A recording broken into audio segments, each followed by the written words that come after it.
तो पिछले वीडियोस में हमने रिफ्रैक्शन के बारे में पढ़ा था। तो अगर हमारे पास लाइट एक मीडियम से दूसरे मीडियम में एंटर होती है, तो मान लेते हैं कि ये हमारे पास मीडियम ए है, ये हमारे पास मीडियम ए है, और ये कह लेते हैं कि एक रेयर मीडियम है, यानी कि एक लेस डेंस मीडियम है। ये हमारे पास मीडियम बी है जो कि एक डेंस मीडियम है। तो अगर हमारे पास लाइट एक मीडियम से दूसरे मीडियम में एंटर होती है, तो हमने पढ़ा था कि वो बेंड कर जाती है, यानी कि रिफ्रैक्ट कर जाती है, जिसको हम लोग रिफ्रैक्शन कहते हैं। अगर आपने वो वीडियो नहीं देखी तो हमारी वो वीडियो देख लें और उसके बाद इस वीडियो पे आए। तो हम लोगों ने ये देखा था कि अगर हम लोगों के पास लाइट जो है वो किसी डेंस मीडियम से किसी रेयर मीडियम में एंटर होगी, इस तरह से, तो यहाँ पर हमारे पास हम लोग अपना नॉर्मल ड्रॉ करेंगे। और अगर तो वो एक डेंस से एक रेयर मीडियम में एंटर हो रही है, तो वो जो है नॉर्मल से दूर जो है वो बेंड कर जाएगी। तो अगर वो इस तरीके से जा रही है तो हमारी लाइट रे नॉर्मल से दूर बेंड कर जाएगी। यहाँ अगर तो वो रेयर से डेंस मीडियम में आ रही है तो वो नॉर्मल की तरफ बेंड कर जाएगी। तो ये वाला एंगल उसमें हमारे पास जो था, ये था हमारे पास angle of reflection, theta theta, बल्कि इसको मैं आर ही कह देता हूँ। और ये हमारे पास है एंगल ऑफ इंसिडेंस एक स्पेसिफिक केस में। तो यहाँ पर तो एक्चुअली उल्टा होगा, यहाँ पर हमारे पास एंगल ऑफ इंसिडेंस होगा और यहाँ पर एंगल ऑफ रिफ्लेक्शन होगा। तो क्योंकि यहाँ से जो है लाइट यहाँ पर आ रही है और हमारी रिफ्लेक्शन के ऊपर आप वीडियो देख सकते हैं। तो एनीवेज, आज की इस वीडियो में हम लोग क्या करने वाले हैं कि हम लोग ये देखने वाले हैं कि इस एंगल ऑफ इंसिडेंस और इस एंगल ऑफ रिफ्लेक्शन में रिलेशनशिप क्या है। यानी क्या तो ये एंगल ऑफ इंसिडेंस जो है वो कितने जो है उसके दरमियान, यानी क्या रिलेशनशिप से मुराद ये है कि जैसे हमने देखा था कि रिफ्लेक्शन में angle of incidence angle of reflection के इक्वल होता था। तो क्या ये दोनों इक्वल हैं? क्या इनमें से एक बड़ा है? क्या इनमें से एक छोटा है? क्या ये दोनों पॉसिबल है? और है तो क्या, यानी कि कौन सी वो रिलेशनशिप है जो इन दोनों में है कि हमें एक पता हो तो हम दूसरा निकाल दें। तो उस रिलेशनशिप को हम लोग नाम देते हैं स्नेल्स लॉ। तो ये एक बंदा था स्नेल, जिसका फुल नेम कुछ और था। तो उसने इस जो है रिलेशनशिप को अ, हमारे सामने पेश किया था। तो ये रिलेशनशिप कुछ इस तरीके से है। हमारे पास जो रेशो है वेलोसिटी, तो यहाँ पर हमारे पास जो स्पीड ऑफ लाइट है इन मीडियम ए, या मैं इसको मीडियम वन कहता हूँ क्योंकि आमतौर पे ये मीडियम वन वगैरह शो किया जाता है। तो मीडियम वन, या एक्चुअली में इसको इस तरह से कह देते हैं। तो यहाँ पर अगर हमारे हमारे पास ये वाला सिनेरियो है, तो यहाँ पर ये जो रे आ रही है इसको हम लोग, ये हमारे पास इंसिडेंट रे है, ये हमारे पास इंसिडेंट रे है, और ये हमारे पास रिफ्रैक्टेड रे है, ये हमारे पास रिफ्रैक्टेड रे है। तो हमारे पास जो वेलोसिटी होगी इंसिडेंट रे की, तो वी आई, अगर हम लोग इसको डिवाइड कर देंगे हमारे साइन ऑफ इंसिडेंट एंगल, तो यहाँ पर हमारे पास एंगल ऑफ इंसिडेंस है और ये हमारे पास velocity of the incident ray है। तो साइन टेन कॉस ये आपने ट्रिग्नोमेट्री में पढ़े होंगे। तो ये हमारे पास इक्वल होगी हमारी जो वेलोसिटी है रिफ्रैक्टेड रे की डिवाइडेड बाय जो साइन है हमारे पास रिफ्रैक्टेड रे का। अब इनका प्रूफ क्या है?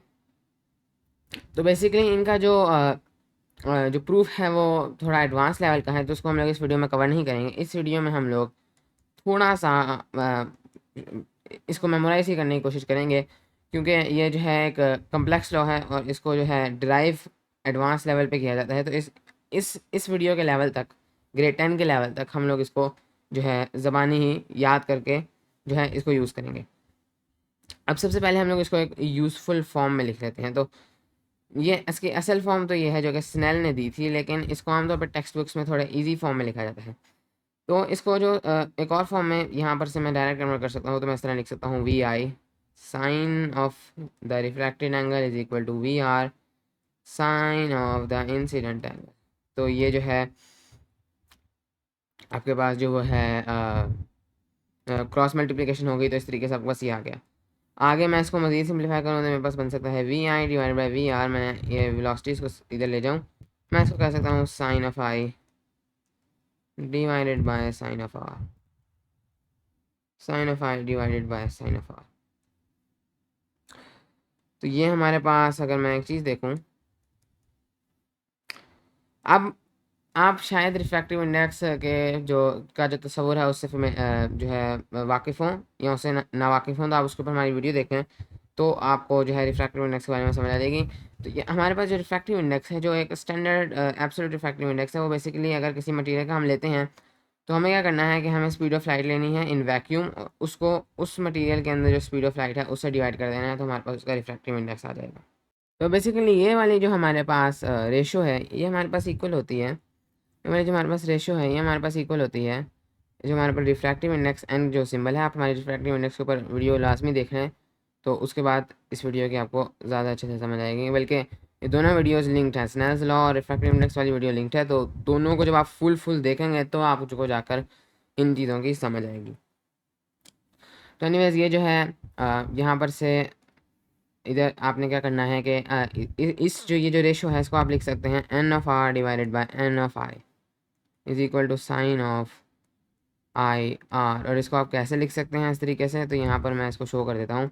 तो अगर हम इन दोनों को खोलें तो ये किसके इक्वल होंगे, ये आपके पास ये जो ऊपर वाला हिस्सा है ये आपके पास इक्वल होगा C divided by V R के। यहाँ पर आप लोग देख सकते हैं, क्योंकि हम लोग यहाँ पर ये जो मैंने एन आर लिखा है इसका मतलब है कि ये वाला मीडियम है इसका, आप इसको समझ लें, ये वाला जो मीडियम है यानी ये आर से मुराद ये जो इस सिनेरियो में जो रिफ्रैक्टेड मीडियम आप कह सकते हैं उसका रिफ्रैक्टिव इंडेक्स। तो रिफ्रैक्टिव इंडेक्स के ऊपर वीडियो को अगेन देख लें। तो अब ये वाला हमारे पास हो जाएगा सी वी आई, और यहाँ पर से ही आपके पास इंटरचेंज होने ये कट जाएंगे, तो ये क्वेश्चन जाता है V I divided by V R. तो आप यहाँ से आपको नजर आ जाएगा कि दोनों एक दूसरे के इक्वल। एनीवेज हम लोग आगे चलेंगे। तो जो और अच्छा तरीका है इसको लिखने का, अब इसको अक्सर इस तरह लिखा जाता है N I sine of I is equal to N R sine of R. तो ये सबसे स्टैंडर्ड तरीका है स्नेल्स लॉ को लिखने का। तो एनीवेज मुझे उम्मीद है कि आपको ये तो समझ आ रही होगी कि कैसे स्नेल्स लॉ से हम लोग हमें हमारे पास इंसिडेंट एंगल और रिफ्लेक्टेड एंगल के दरमियान एक रिलेशनशिप कायम है, और हमें एक एंगल दिया गया हो तो हम दूसरा एंगल मालूम कर सकते हैं। अगली वीडियो में हम ये करके भी देखेंगे।